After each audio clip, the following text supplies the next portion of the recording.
يعانيو منه بزاف ديال الناس اخي. كما كتشوف كيهبط ملي كيوقع في الماء واقيلا كتشد هذيك النفاخه ياك. والمعلم ديالنا بارك الله عليك. كيفاش قضيه ديال هذا الروكار اخي ديالنا هنايا مطلع لنا الريحه بزاف اخي. خانقنا اخي ديالي. طريقه سهله، خصنا الحل ديالو. طريقه سهله. هذا الشيء ما نبقاش يطلع لك الريحه باسهل طريقه وابسط طريقه. تبع معايا. يلا اتينا اخي ورينا وري المتابعين ديالنا تا هو اللي عنده شي مشكل بحال هذا الشيء اللي كتشوفوا هنايا، هذا السيفون اللي كيطلع له الريحه. لا طريقه سهله كما كتشوفوا معنا. عندنا النفاخه هذه نقطعوها من هنا.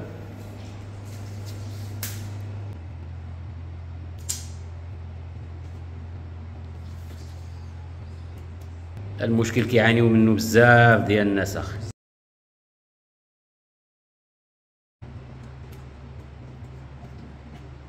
احنا عملنا هذه دخلت هنايا، كتدخلها في داك العنق ديال السيفون ياك بحال عنيا كيجي تمايا محشي في وسط هذاك السيفون تما كيحشي لها هاد النفاخ. هذه غنقطعو منها واحد شويه هكا. ها هي بقات لنا هذه، ها هو بقى واحد هنايا، ها هي بقات هذه كتدفع تدخل هكا. الامر بسيط كيما كتشوف. دابا الماء يمكن له يهبط والريحه ما طلعش غير النسمه ما طلعش، لازم عمرو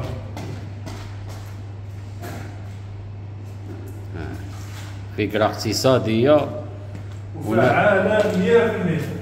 وفعال. دابا حنايا باقي عاد غنجربوا. معلم قال لك فكره فعاله. هذا المشكل هذا ما جبرنا حين ما نعملوا له في الطرق ما جبرنا له شي الحل. الماء كيهبط.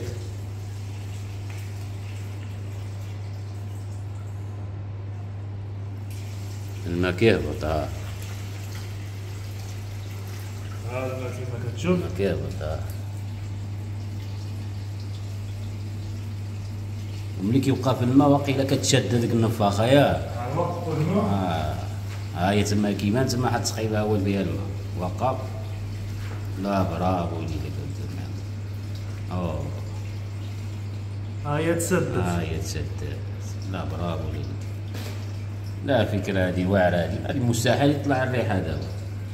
ها صافي التنفيسه كتغلق هذا النفاخ فهمتيني. اللي كيجي يهبط الماء عاود كتسحب. الله يعطيك الصحه ديال المعلومات.